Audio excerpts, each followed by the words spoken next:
if expectation of variable x equals 0, and then the variance of x just the expectation of x squared, right? So yt in this case, so if you see yt in this form, so the mean is 0. So here they said the mean equals 0. If mean is not 0, and then you will see a constant, so you will see a constant term here. If you see some constant term here, so this is not 0. Mean is not 0. But in this case, mean is 0. So when mean is not 0, you estimate the mean first, and then subtract the mean from the original time series, and then you do ARP for this the mean time series, so mean 0. So multiply this equation by yt, and we take expectations. So the left hand side, when you take expectation, so that's gamma 0. And then right hand side, so take expectation of, so see first term, so phi1 is constant, and expectation of yt minus 1 yt, or expectation of yt minus 1, so that's gamma 1. And then similarly, you have gamma p here. Only the last term, so expectation of last term et yt. So this one, mean 0, right? So this is the covariance between et and yt. So that's covariance between et. So yt, so we have the different equation here. So yt, so if you put this equation here, it's still okay. Okay, yt minus p m plus yet, right? Okay, so this one,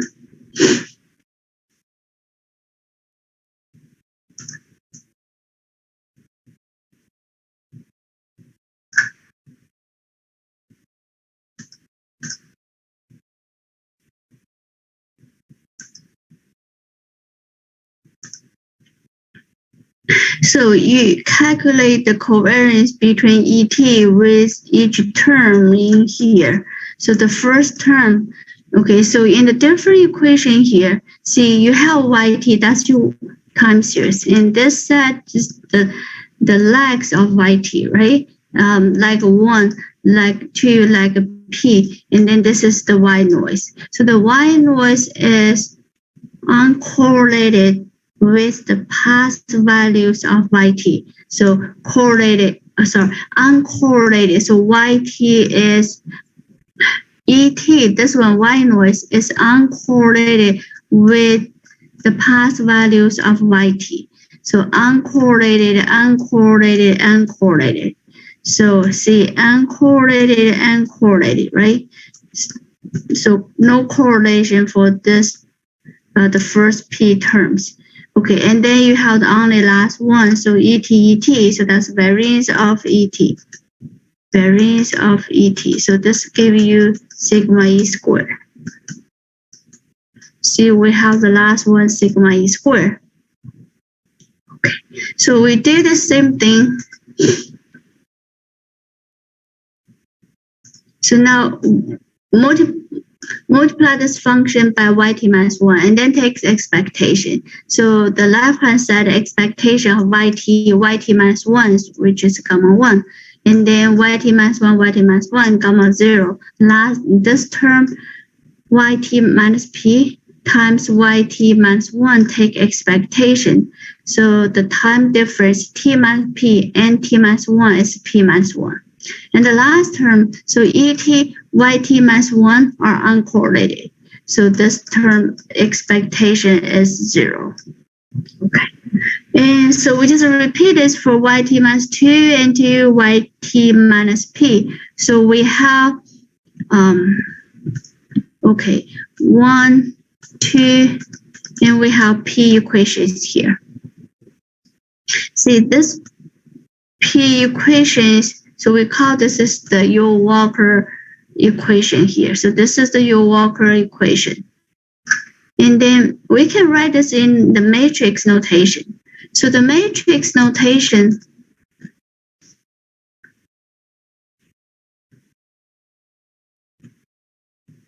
okay, so matrix notation. So this is our left-hand side right here. We call this is right here. So right, gamma 1 to gamma p, gamma 1 to gamma p right here. And we call this vector gamma p. And then, so you see phi1, phi1, phi1, phi p, phi p, phi p. So we have phi1 to phi p right here. And we call this phi vector phi p. And then all the coefficient for phis, so gamma 0 to gamma p minus 1, gamma 0 to gamma p minus 1, gamma 1 to gamma p minus 2, gamma 1 to gamma p minus 2, and the last row. So we call this as a gamma p. So this is a p by p. For AR1, 1 by 1, just 1 here, 1 number here. So AR2, that's 2 by 2. So 2 by 2 matrix here. And then what do we want to know here? So we want to solve for phi1 to phi p, right? See,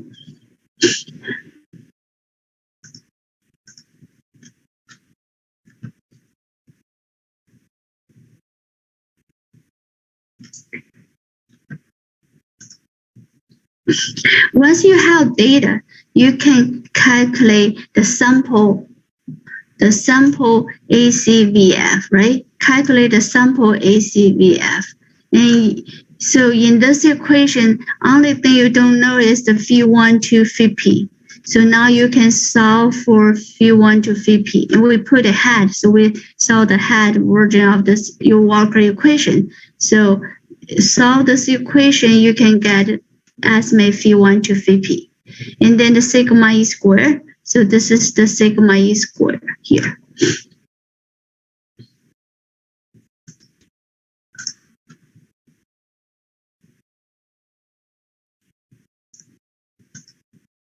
So if this matrix is invertible, so you can multiply its inverse, right? So multiply inverse on both sides. So here you have gamma p inverse hat. So gamma p inverse hat. So this one's gamma p hat. And then the inverse, so matrix A inverse or A inverse A, so that equals identical matrix, right? So this part equals identity matrix and times phi still phi. Okay, so then if gamma 0, if your estimate or your sample variance is positive, and then the gamma p hat is invertible, so you can solve for phi p using this equation. And then once you have this phi p's, so this is your fitted model. So means you just replace phi by its head. So this is the fitted model. So the fitted model, so we start with a causal ARP. Once you fit a model, your fitted model here. So now this is your fitted model. So this fitted model is also causal. So we know this is causal. Y noise variance is positive. So fitted model is also causal. You don't have to check if the fitted model is a causal or invertible. So fitted model for this ARP is still causal. Okay, and then see this is your sample ACVF, right? And then this one is the ACVF of the fitted model. They are equal. Okay. So the theorem here, we don't do the proof. And if you have a causal ARP is a causal, and then so phi p hat. Okay, so now this phi p VP here is the V1 to VP coefficient vector. So this is the ARP coefficient vector. So this is so AN stands for asymptotically normal, and this is the true parameter V1 to VP, and this is the variance covariance matrix of VP hat. So sigma is squared. So when P equals 1, so because you have AR1. And then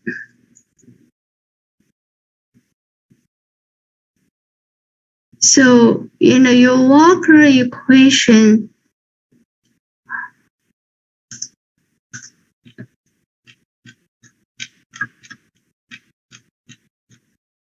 so you can use either this matrix here. So in this equation we have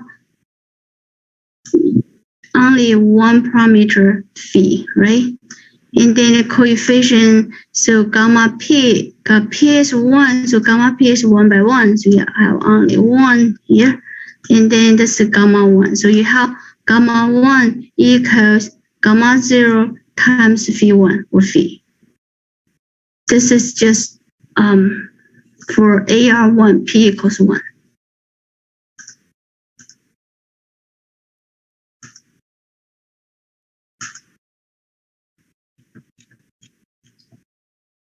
So for VR1, AR1, the Walker equation, so we have gamma 1 equals gamma 0 phi, right? And then we have the hat here, so sample, and then we solve for phi hat. Okay, so that's the gamma 1 hat divided by gamma 0 hat. So that's the row 1 hat.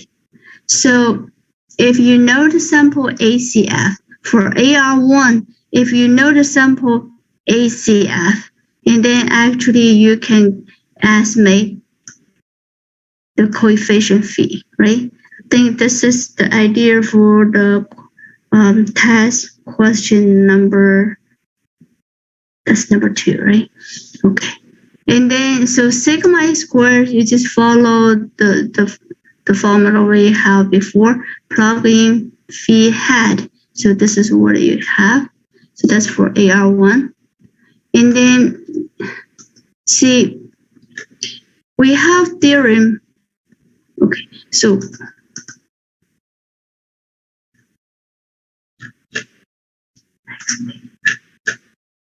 see, the theorem, this one here, you can calculate. So based on this asymptotic distribution, we can find the confidence interval for phi p, right? We use its estimate value plus minus 95% 1.96 times square root of its variance here. Okay, so we use this theorem to find the confidence interval. Okay, so the confidence interval for phi in AR1, so this is by the theorem, and then gamma 1 just one value, right? You take in gamma 1 is just one value, gamma 0. So inverse of this equals 1 minus phi squared divided by sigma e squared. So in here, you replace this inverse by 1 minus phi squared divided by sigma e squared. And then we can cancel the white noise variance, so you have 1 minus phi squared divided by n, right? So means phi hat has asymptotically normal with mean phi variance 1 minus phi squared divided by n. So the 95% confidence interval for phi, so estimate plus minus 1.96, that's table value or critical value, take square root of the variance. You don't know phi, so you replace by phi hat. So see, the Walker, you can find an estimate, right, of phi, and also so we can find a confidence interval for the true value phi.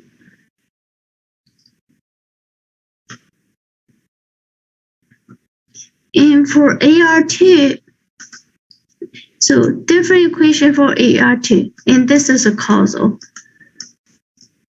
So we want to find your Walker estimator for phi1, phi2, sigma square, right? So now in this case, the Walker equation, so the vector for sample ACVF, we have only 2, gamma 1, gamma 2 hat, and gamma P equals 2, this time is 2 by 2. So gamma 0, gamma 1, gamma 1, gamma 0, and then 2 coefficients here. And then, so this is just, we have, say you have 2 unknowns, right? You have 2 equations, 2 unknowns, so you can solve for phi1 hat, phi2 hat. And then once you have phi1 hat, phi2 hat, so you can calculate the white noise variance, the estimate for white noise variance here. Okay, so this is for the Walker estimate for ARP. And then we said this is good for, so the Walker estimator is good for AR model, not MA or ARMA model. So not MA, not ARMA. So the reason here, see, just consider the MA1. So you have MA1, right? And we know this is a phi1, the ACF at like 1, rho 1. And then the maximum moment estimator for theta. So we solve this equation here. We put a hat. So this is sample ACF at like 1. And you put a hat, solve for theta hat. So when we solve this quadratic equation, so you have 2 values for theta hat, right? And also, see, this one is the sample ACF at like 1, right? Theoretically, this value is less than 0.5 in absolute value, right? So this is a range for rho 1. But when you do the sample ACF, found the sample ACF rho 1 hat, sometimes, see, this can be larger than 0.5.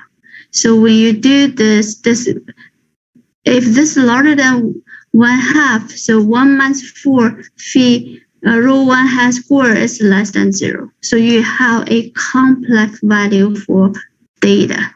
So means your Walker estimator for theta is not real value. And in the AR different equations, so all the coefficient must be the real value. So sometimes, so this happen here. So this is not good for MAs.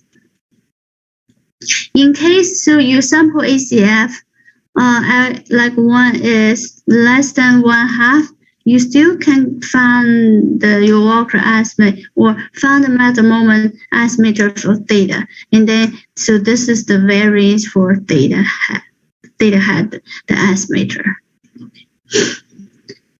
So,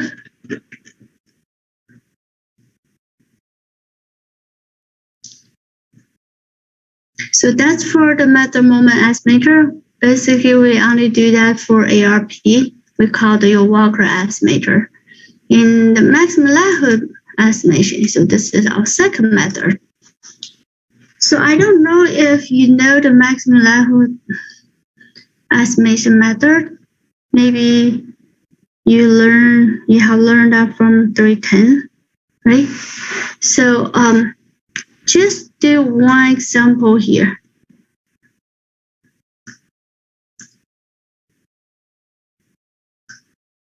So see, if you have box, there's 5 boxes here, and some white, some black, some white, some black. So I don't have black. Oh yeah, some black and white. I can. Oh, I have white. Oh. So how about I put okay some. So this is the white box, and then you don't know the number of, see, oh, okay. Some white, some black, and then you don't know like how many white, how many red, the white you have here. So, and then you take a random sample from this box here. So this is without replacement. So you take one ball here, take another. So you take one, don't put it back, and take another one, and take another one. So you sample 3 balls at random from this box, and then we just want to estimate the number of, say, black balls in the box. So this is the 3 draw from the box. You got black, white, and black. So given this information, so how do you estimate the number of black balls in the box? So maximum likelihood estimation. So that choose the parameter or the number of black balls here. Just make the observed data, make this observed data most likely. So most likely, so we calculate the probabilities. Suppose, so there's no black ball in the box, the probability of black, white, black equals 0, right? Because you don't have black box. So this is impossible. So this probability is 0. If you have one black box in the box, and then this probability is still 0 because you cannot get 2 black. Okay, if there's 2 black, so this probability here, so for the first black ball, you have 5 total, right? And you assume there's a 2 black. So you randomly take 1. So the chance is 2/5. You have 2 black and 5 total, and you take 1. So the chance is 2/5. Okay, and then after you take this black ball, so in the box you have 1 black, 3 white, right? So the chance you get a white ball is 3/4. And then you have 3 total, 1 black, 2 white. So you get black 1, so that's 1/3. So 1/3. Okay, so now this is 1/10. And similarly, you can do n equals 3, n equals 4, n equals 5. So this equals 0 because you cannot get any white balls. So this is 0. And then when n equals 3 or 4, so the chance is same, 2/10. And then this is the largest probability, right? So you estimate the number of black balls in the box is either 3 or 4. So we call this is the maximum likelihood estimation method. Okay, so for AR, for the ARMA model, is much more complicated here.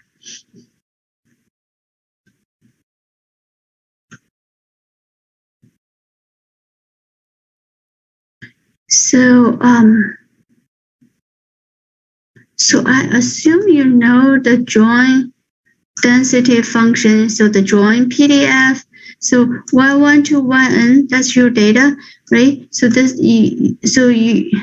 somehow you need to know how to write the joint PDF.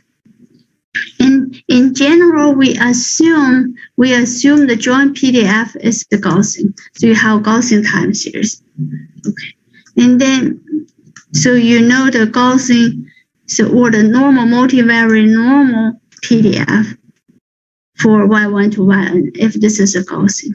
And in time series, suppose you do not have Gaussian time series, so your time series yt is not normally distributed. In most cases, so this maximum likelihood estimation method still works fine. So don't worry about that. So this means you have time series yt, right? First, you check so if this is normal. If this is normal or Gaussian, so you can definitely use the maximum likelihood estimation method. So if it's not normal, and then so you try to do a transformation to make it normal.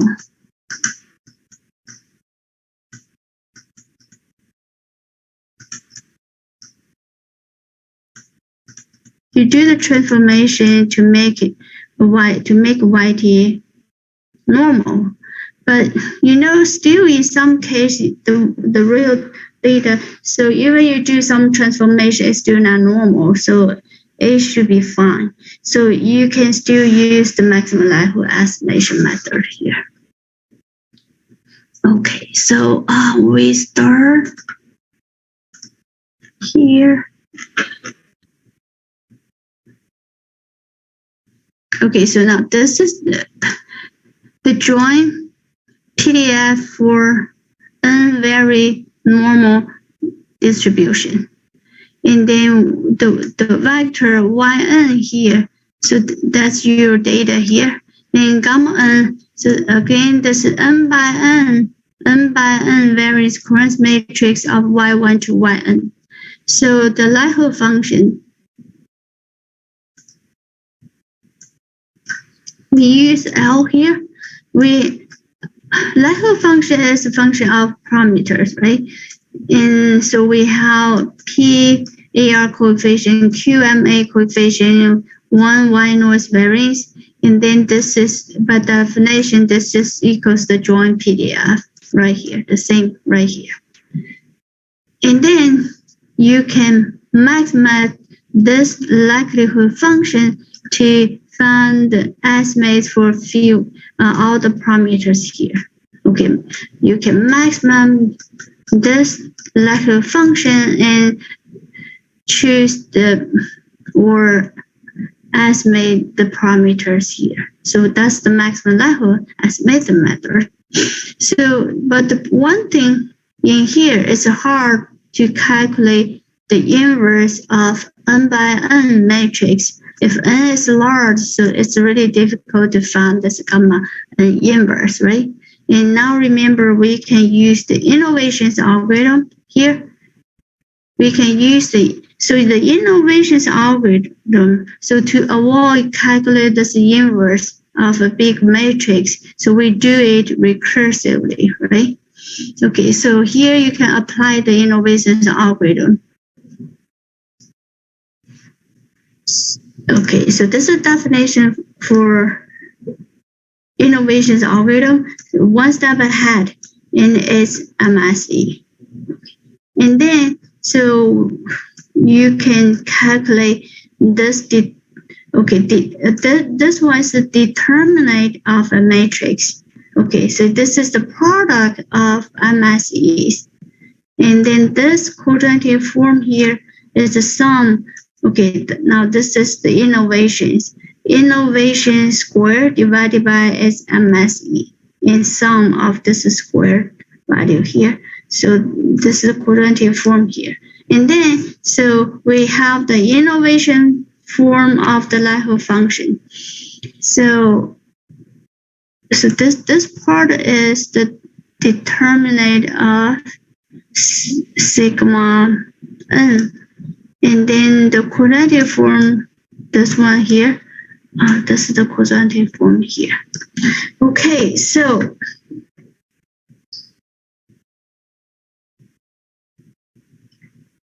we have, say, the data y1 to yp, and you know how to use innovation algorithm to find the innovations, right? Or one step ahead prediction, and then the MSE. So in this likelihood function, so you know this, and then they are just the functions of the coefficients, ARP, MA, and Y noise. So in this equation, so that's why the likelihood function is the function of the parameters here. So in statistics, we don't do the maximization for the likelihood function. Instead, we do the minimization of -2 log likelihood function here. So this is the likelihood function, and you take a log first, and then times -2. So the reason we do this, because we know this one has a chi-square distribution. So this one has nice mathematical properties. So we do the minimization over this one, okay, for this function here.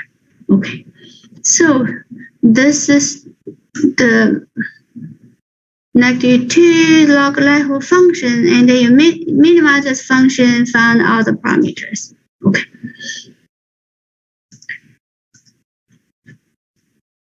So example 6, we still do the causal AR1 here, and find the -2 log likelihood function. So we have only 2 parameters, right? And then for AR1, so Y1 hat for 0 mean process is always 0. And then the one step ahead forecast for J larger than equals 2. So we use coefficient times just the previous observation here. And we know V0 is the process variance, and Vj for one step ahead just Y noise variance here. And then you just plug in the formula for the -2 log likelihood function. So see, this is the one in here.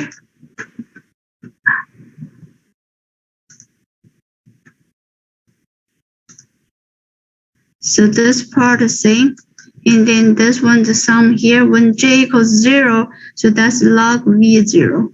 And then for j larger than equals 1, so the Vj here is sigma e squared. So we have n minus 1 log sigma e squares. And then also for this sum here, okay, so when j equals 1, you have y1 minus y1 hat, that's 0, right? That's y1 squared divided by v0. So that's the first term here. And then from j equals 2 to n, okay, you replace the MSE by sigma e squared. Okay, and then so plug in the one step ahead prediction. So you have y1 squared here because this one is 0. And this is just the phase of yj minus 1. Okay, so for AR1,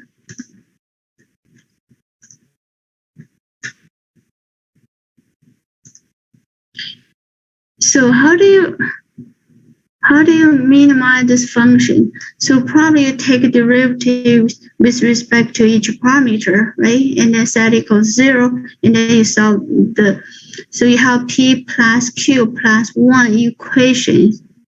And most times, so you have to do it numerically. So you use R or other optimization function to calculate the estimate numerically. Okay. And so this is the maximum likelihood estimation.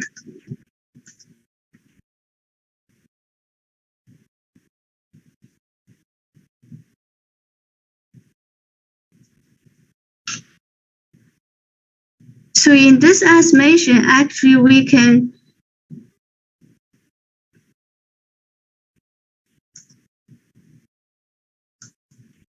simplify the likelihood function.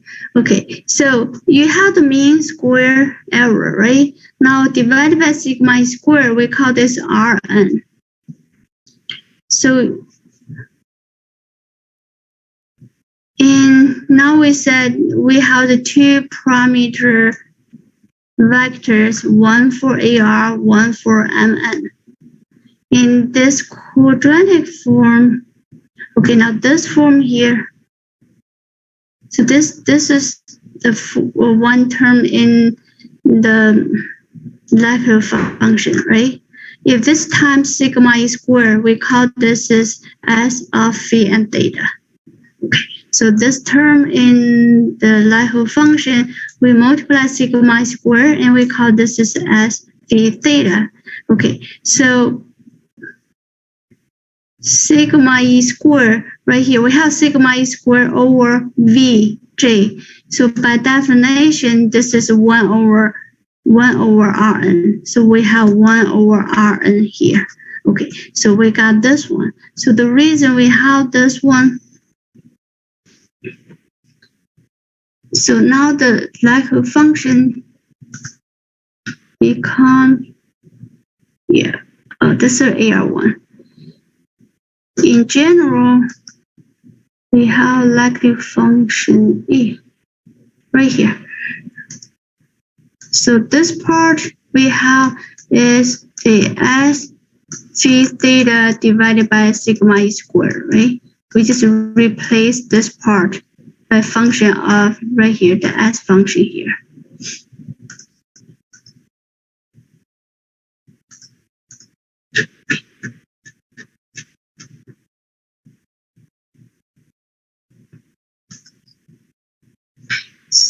Okay, so we replace the last term by the S function right here. And now, so we do some calculation for this term too. So the Vj equals sigma e squared equals Rj, right? So the Vj equals Rj times sigma e squared. So this term right here, so for the j of when j from 1 to n, so this is the Vj here. And the last term is this. So the first two terms is like n times log 2 pi something, so that's just all constant. So we just minimize the last two terms here. So the last two terms here, in this one here, so the log AB equals log A plus log B. So this one here, the log sigma e squared R j minus 1 equals log sigma e squared plus log R j minus 1. So we have two terms here. So we call this a Q function. So Q function, so we call this a Q function, and then we minimize this function instead of the -2 log likelihood function.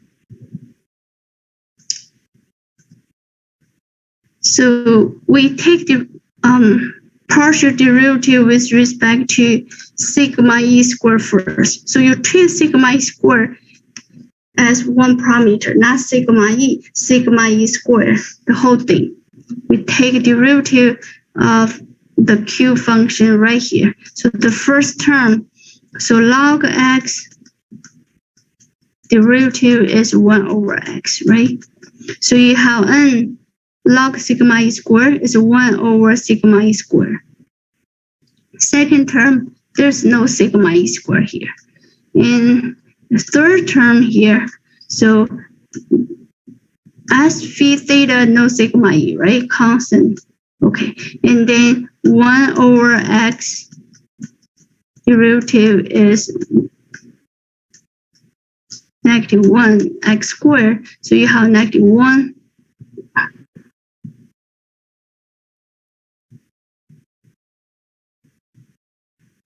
I think I have typo here. So x squared, so sigma e squared, n squared. So that's 4 here, not 2. So here's 4, sorry. And then we can solve for sigma e squared. So sigma e squared is the S function divided by n. Okay.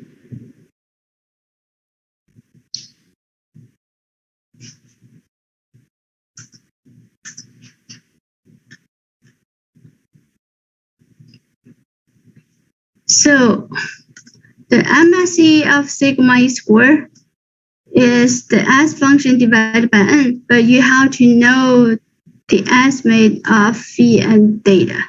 Okay, so and then we minimize the one nice thing here is see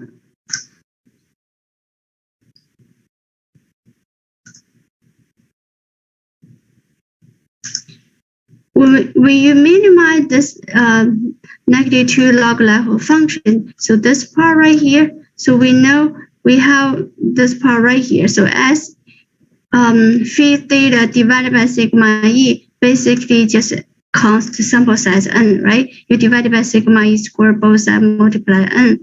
So this part just equals sample size n. Okay, so and then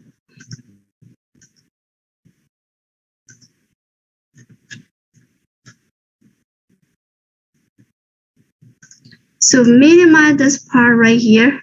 So n log sigma e squared. So we replace sigma e squared by this. And then the third term just sample size n. So you minimize this one because this is a constant, you don't need it.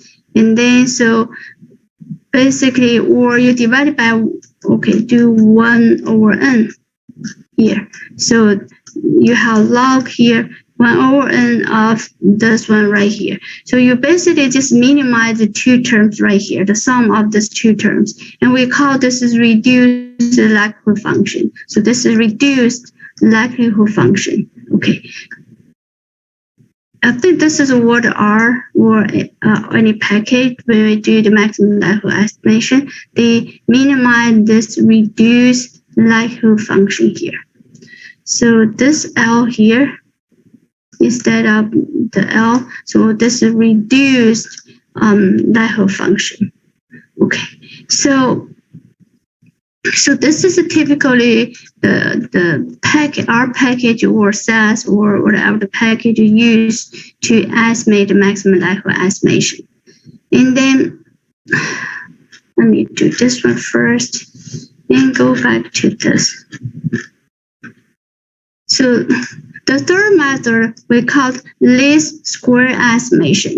So least square estimation, so basically we just minimize this S function. And you get phi hat and theta hat or tilde. We call it tilde here. For least square, we call tilde here. So the least square estimator,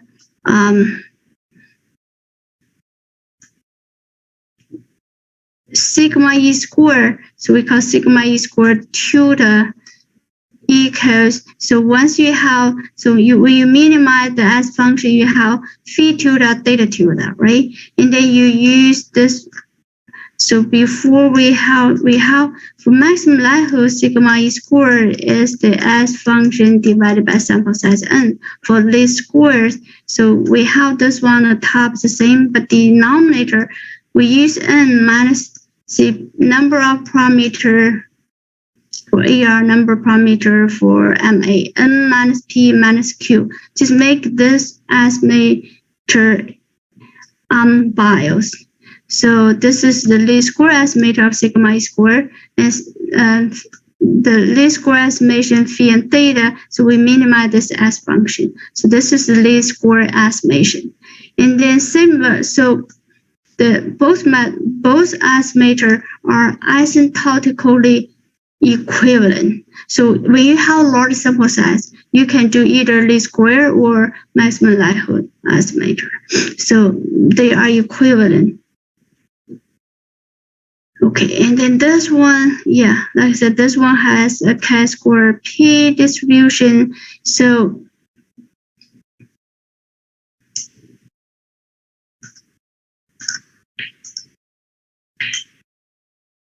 the ARP is always invertible, right? In MA, ARMA, so invertible, so you know how to check the ARMA PQ is invertible. If this is invertible, so in the likelihood function, so the reduced likelihood function, we have two terms, right? So this is one term, and the S function is another term.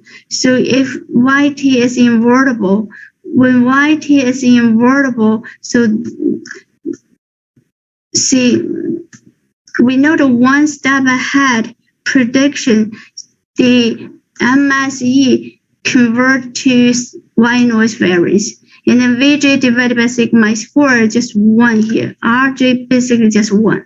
So if Rj is 1, when you take log 1 is 0, right? Log 1 is 0, this sum converts to 0. So basically in the reduced likelihood function, so the two terms, so the one term is almost 0. You just need, has another term as function here. So minimize this function for reduced likelihood function is equivalent to minimize this function right here for least square. So basically they are equivalent. Okay. So this is least square estimation method. So now we have all three methods. So the maximum likelihood estimation is popular because once you estimate the parameters, we know the asymptotic distribution for all the estimators. And then you can use this to build a confidence interval for the true parameters.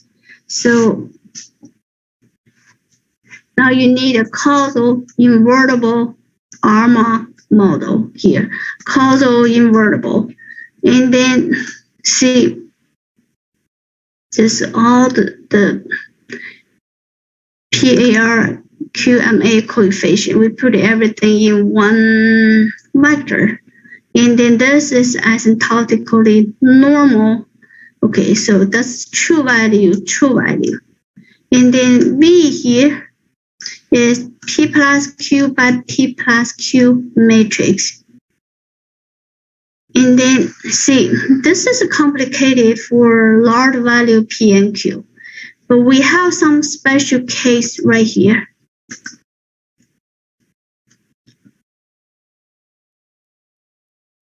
Okay, we already have the one for ARP, right? See, this one here, so we got this one for the U-Walker estimator. So your Walker estimator is asymptotically equivalent to the MSE for AR model. And then we have AR1, AR2. So AR1, you have only one parameter, the AR parameter phi here. And then this is the variance of phi hat. AR2, we have two parameters, AR coefficient phi1, phi2. And here, this is its estimate, and then this is the variance covariance matrix of phi1, phi2. So basically, variance of phi1 hat is, so this term is so diagonal, that's variance. It's 1 minus phi2 squared, right? So, and then there's n here divided by n. So that's the variance here. And variance of phi2 hat, so variance of phi2 hat, right here, the same. So 1 minus phi2 squared divided by sample size n. And then this part here is the covariance between, so your two estimates are correlated. Phi1 hat, phi2 hat equals, so negative phi1, 1 plus phi2 divided by n. So that's the covariance between the two parameters, the estimators. So AR1, AR2, and then you have MA1.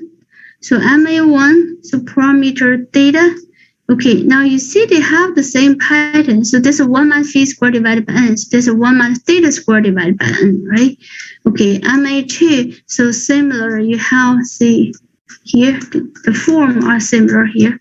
So that's for MA2. And then we have this for ARMA 11. So ARMA 11, so you have two parameters, phi for AR, theta for MA. right? And then the variance occurrence matrix is very complicated for this one here. So this variance, this term divided by here, divided by this factor, so that is the variance of phi.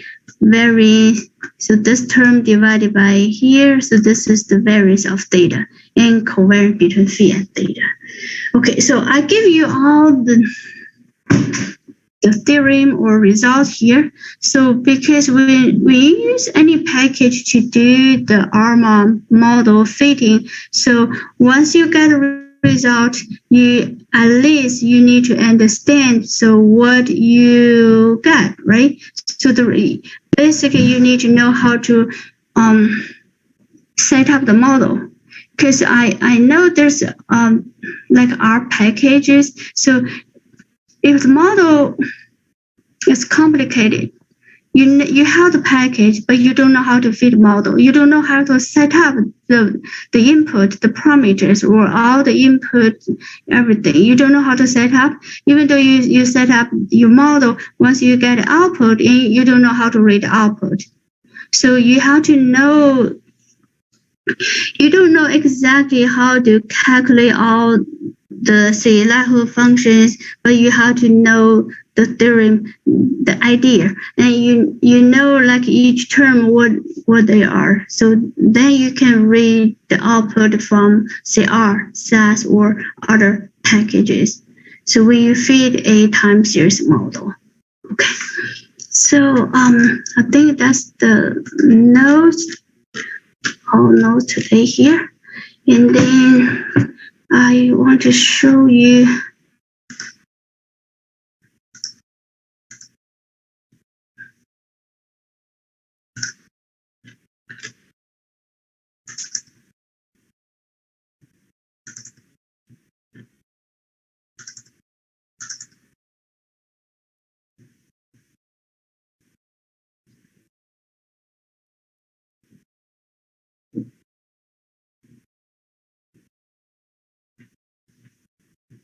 so where's my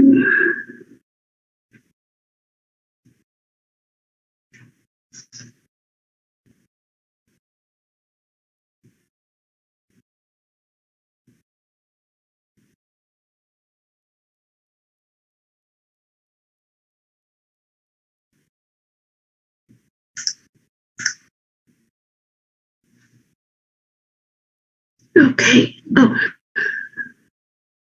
can you see my R screen? Okay.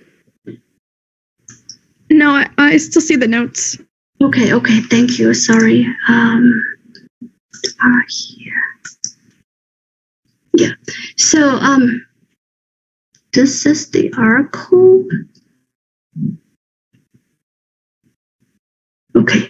So library TSA, and then in the first lecture we have a couple examples for the time series, right?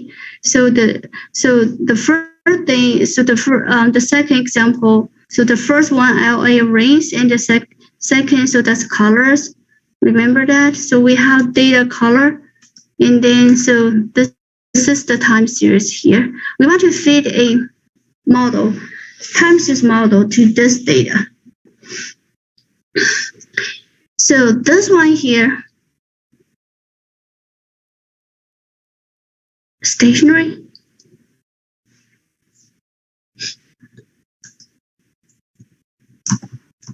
So you can find the ACF first. Say time series plot first. So for this one, looks like mean probability constant, variance constant, right? Okay, so the ACF for this one here.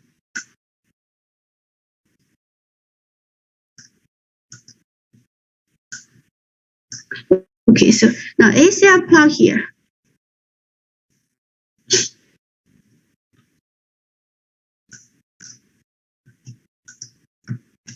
Partial ACF and partial ACF. Stationary, right? So this is stationary correlated. You see partial ACF cut of up to like 1, right? See the partial ACF, you have 1 significant here. Okay. And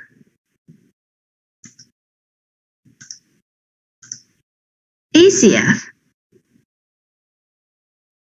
you still have 1. You can call this a cutoff after like 1, right? Or you see some pattern like this. Maybe it's like a damn sine wave for AR2, something like this. So probably this is the AR model, so like AR1.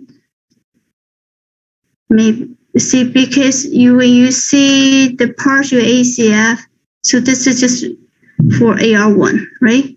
Okay, so see, when you use ACF, partial ACF, like the homework or the test, so you can get some idea about the value P and Q, the order for P and order for Q, but it's not clear, not exact. So it's just some idea, some roughly idea about the value P and Q. So the next topic will do how to determine P and Q. So at this moment, suppose we assume, say, you probably have AR1, AR2, where you want to do ARMA 1-1. So you can fit a bunch of model here. Okay, so I just want to show you how to fit this model. And then we talk about how to find the P and Q and how to do the model diagnostic. Okay, so in R, we have function we called ARIMA here.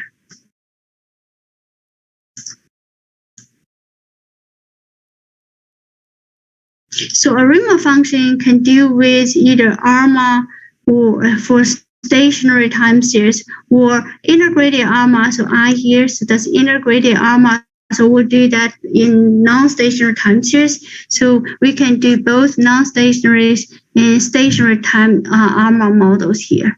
Okay, so this function, so R is case sensitive, so they are lowercase. And you know, in R, there's other function like this, ARIMA. So A, the first one, this A is capital, is uppercase, and here this is all lowercase. And also in some package they have all uppercase like this. So they all do the ARIMA function, but the setup are a little bit different. Output a little bit different. So you need to know there's all different functions here. So the one we use in TSA, in this package, we use the ARIMA here. Or I think this is the ARIMA is in general stat package here. Okay, color is your time series. The first input is your time series. And then the second one, they call order here. Order, they have 3 values. So at this moment, for ARMA model, the one in the middle is always 0. Okay, so for ARMA model, so you have P0Q. The one in the middle is used for non-stationary time, non-stationary ARMA, not for the stationary one. So for stationary, so the ARMA, basically you have P0Q. Okay, so if you want to fit AR1 model, so P equals 1, Q equals 0, right? So P equals 1, Q equals 0. Okay, so then we can specify right here, P equals 1 and Q equals 0. And by default, the method is maximum likelihood estimation. So MLE is the default. So, okay, in here, if you type ARIMA, question mark ARIMA,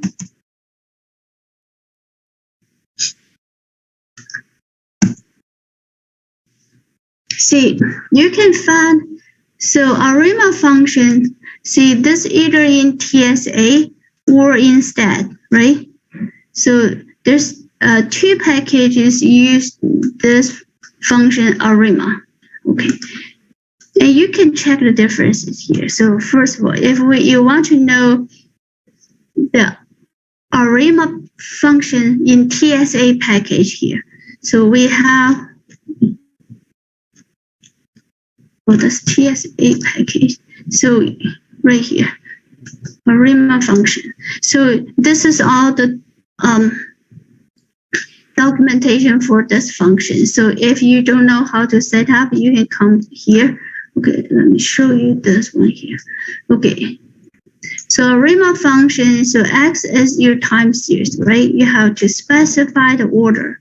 And also if you have a time series that has a seasonality, and then we can feed a seasonal ARIMA. So later on we'll do this too. So we'll do this later.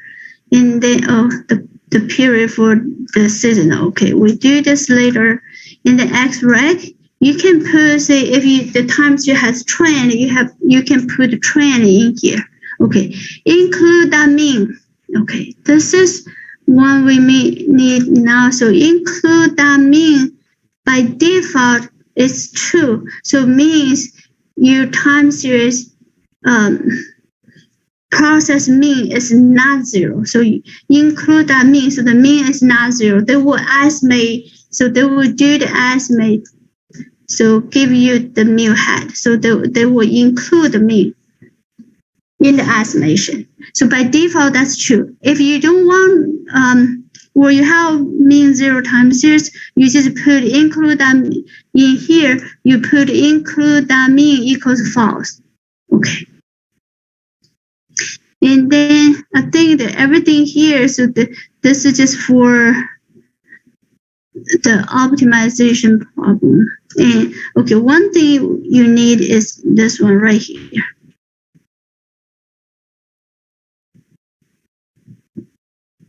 Okay, so ML, that's for maximum likelihood estimation method.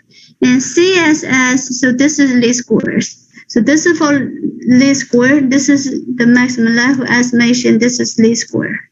Okay, I think this is something new they put in here. You have to check. See, like even for me, I don't know what is this, so I have to check.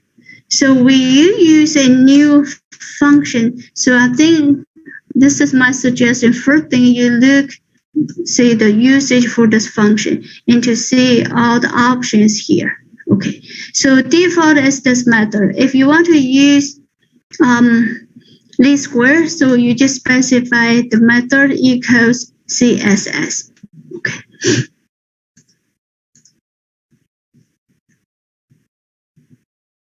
See, if you want to know more, see the setup, so you have to, okay, so this is the just the reference here.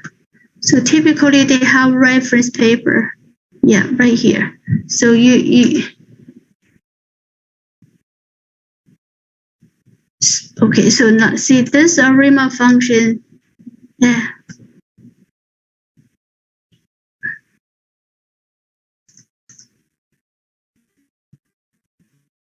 Okay, let's see.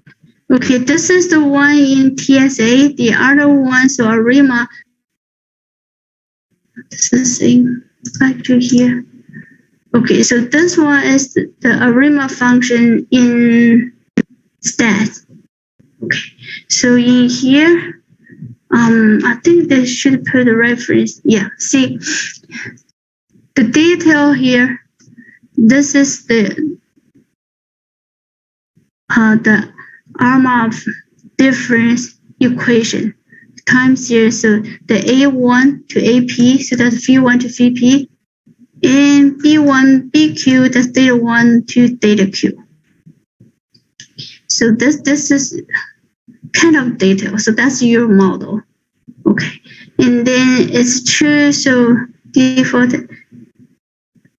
Okay, so see, this is the mean equals true. You have to find the mean, and then this formula applied to the mean. So the time series minus your estimate of mean, and then see they apply the method to the mean series. Okay, so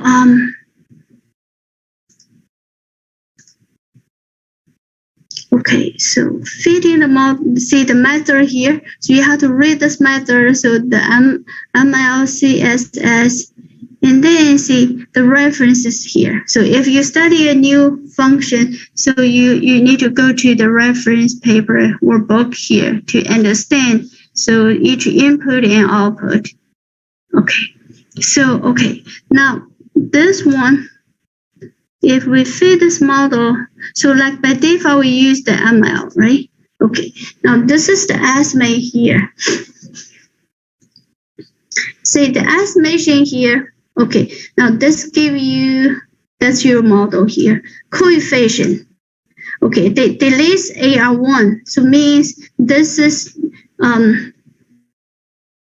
AR1, right? So AR1, so this is the coefficient for AR1, so YT minus 1.